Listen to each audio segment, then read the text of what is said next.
Hello everyone, welcome back to my channel. आज की class में हम करने वाले हैं क्लास 9th बिहाई बुक की poem a slumber did my spirit seal written by William Wordsworth के question answer.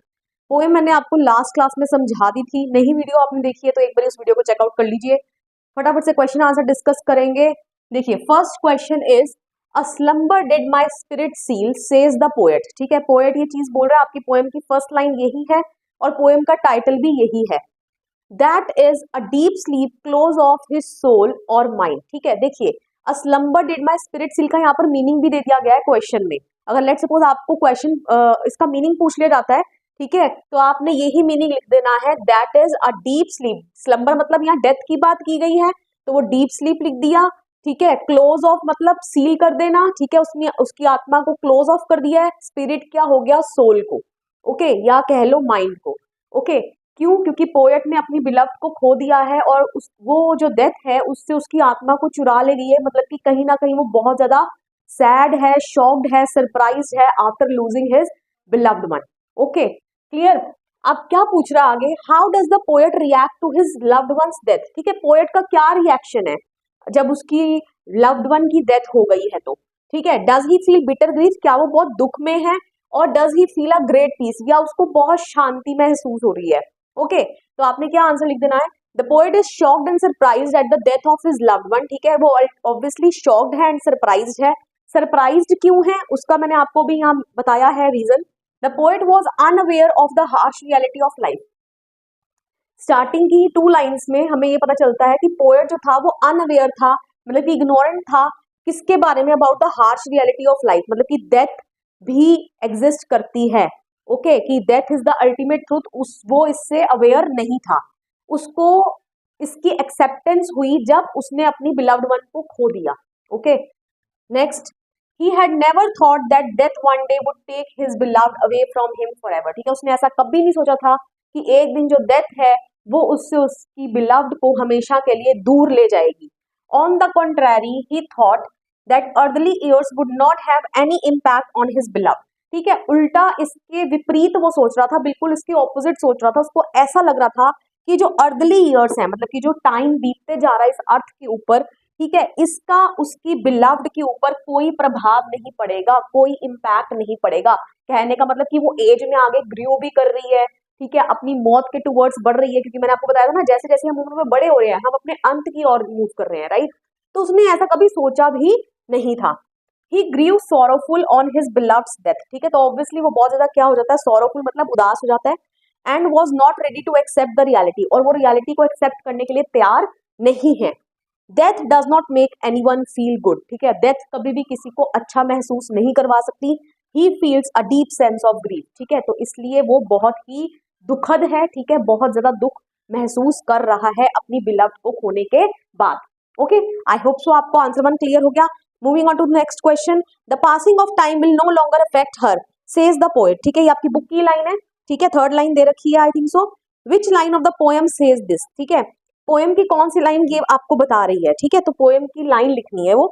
The lines she seemed a thing that could not feel the touch of earthly years are the lines used by the poet to describe how his beloved will no longer be affected by the passage of time। ठीक है, तो ये जो lines है ना, ये बता रही हैं, डिस्क्राइब कर रही हैं कि पोएट ने ये सोचा कि उसकी जो बिलव्ड है उसके ऊपर इस पासेज ऑफ टाइम का, मतलब कि अर्दली ईयर्स का कोई प्रभाव नहीं पड़ेगा। वो यही पूछ रहा है कौन सी लाइन्स है। ओके, नेक्स्ट क्वेश्चन पर चलते हैं।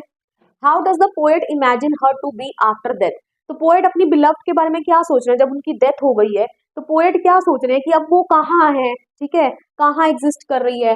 Does he think of her as a person living in a very happy state.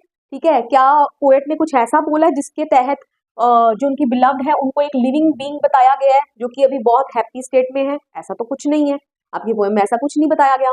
और does he see her now as a part of nature, ये तो बिल्कुल बताया गया है, इसकी तो बात की गई है। तो यही पूछ रहा है कि क्या वो उसको नेचर का पार्ट मान के चल रहे हैं, तो यही हमारा आंसर होगा। In which lines of the poem do you find your answer. ठीक है, तो आपको अपना आंसर कौन सी पोएम की लाइन से पता चलता है, तो वो लाइन्स भी लिखनी है। ओके, तो आंसर फटाफट से पढ़ लेते हैं। No, the poet does not think her as a person living in a very happy state. ठीक है, तो मैंने आपको ऑलरेडी बता दिया था कि ऐसी पोयम में कहीं कोई बात नहीं की गई है जिसके तहत उनकी जो बिलव्ड है वो बहुत ही हैप्पी स्टेट में और पर्सन लिविंग स्टेट में है, ठीक है, ऐसा कुछ नहीं कहीं कहा गया। अकॉर्डिंग टू द पोएट, अब पोएट ने सोचा क्या उनकी डेथ के बारे में, तो वो अब हम लिख देंगे his beloved became eternal after death. तो पोएट के अकॉर्डिंगली उनकी जो बिलव्ड है ना, मौत के बाद वो एटर्नल हो गई है, ठीक है। एटर्नल का मीनिंग यहाँ मैंने लिख दिया है नेवर एंडिंग, मतलब कि अब उनका कोई एंड नहीं है, एग्जिस्टिंग फॉर एवर, अब वो हमेशा के लिए एग्जिस्ट करेगी विदाउट एनी एंड। क्यों? क्योंकि वो नेचर का पार्ट बन चुकी है। ओके, तो as she could not feel the impact of passing years now, ठीक है, क्योंकि अब उनकी मौत के बाद उनके ऊपर ये जो पासिंग ईयर्स है उसका कोई प्रभाव पड़ने वाला नहीं है। Okay, clear. After being buried in the earth, ठीक है, अर्थ में वो क्या हो गई है, बरी हो गई है, दफन कर दिया गया है उनको। She has become an inseparable part of nature, ठीक है, वो इस नेचर का इनसेपरेबल पार्ट बन चुकी है। And is moving around with the earth in its daily rotation like the rock, stones and trees, ठीक है। तो ये डायगोनल कोर्स लिखा था ना आपकी पोएम में वर्ड, तो उसका मतलब यही है, अर्थ इन इट्स डेली रोटेशन, मतलब कि वो अर्थ का पार्ट बन गई है और जैसे अर्थ अपनी एक्सिस पर रोटेट कर रहा है रोज, इन द सेम मैनर अब उनकी जो बिलव्ड है वो भी इस धरती का पार्ट बन गई है और उसके साथ अर्थ के साथ क्या कर रही है, रोटेट कर रही है like rock, stones and trees. Okay, this is shown in the following line, rolled around in earth's diagonal course with rocks and stones and trees. तो ये इस लाइन से हमें पता चल रहा है। Okay, clear. So with this तीनों क्वेश्चन हमने डिस्कस कर लिए हैं एनसीईआरटी के। फटाफट से मैसेज देख लेते हैं ये पोएम हमें क्या मैसेज दे रही है। तो मैसेज हमारे पास यही आ रहा है कि death is inevitable and we must accept it, ठीक है। डेथ जो है वो इनएविटेबल है, इनएविटेबल मतलब अनअवॉइडेबल, ठीक है, आप उसको अवॉइड नहीं कर सकते हो। ओके, कोई भी इस धरती पर आया है, ultimately he has to die one day. Okay, आप उसको अवॉइड नहीं किया जा सकता डेथ को किसी भी केस में, और आपको यही हार्श रियलिटी है, इसको एक्सेप्ट करने की जरूरत है। ओके, थीम क्या है, किस बारे में है पोयम, तो ये तो मैंने आपको बता ही दिया है। It reflects the author's thoughts and feelings about the death of his beloved. तो ऑथर के सारी थॉट्स क्या वो सोच रहे हैं अपनी बिलव्ड के बारे में, उनकी क्या फीलिंग्स हैं, तो ऑब्वियसली फीलिंग तो उनकी बहुत सैड है, बहुत दुखित है वो। ओके, और उनकी क्या थॉट्स हैं about the death of his beloved, ठीक है, क्या थॉट्स हैं कि वो अब नेचर का पार्ट बन चुकी हैं। अब वो ये नहीं समझ रहे कि वो फिजिकली तो वो एब्सेंट है, ठीक है, फिजिकली शारीरिक रूप में तो वो इस धरती पर नहीं है, बट वो इस नेचर का पार्ट बन गई हैं। तो पोएट उनको हर जगह फील कर पा रहे हैं, ठीक है, may it be stones, rocks, trees. Okay, तो कहने का मतलब जिसको आप प्यार करते हो तो उसको हर जगह महसूस कर सकते हो। Okay, I hope so question answer आपको क्लियर हो गए हैं, मैसेज, थीम, पोएम की दोनों क्लियर हो गई हैं।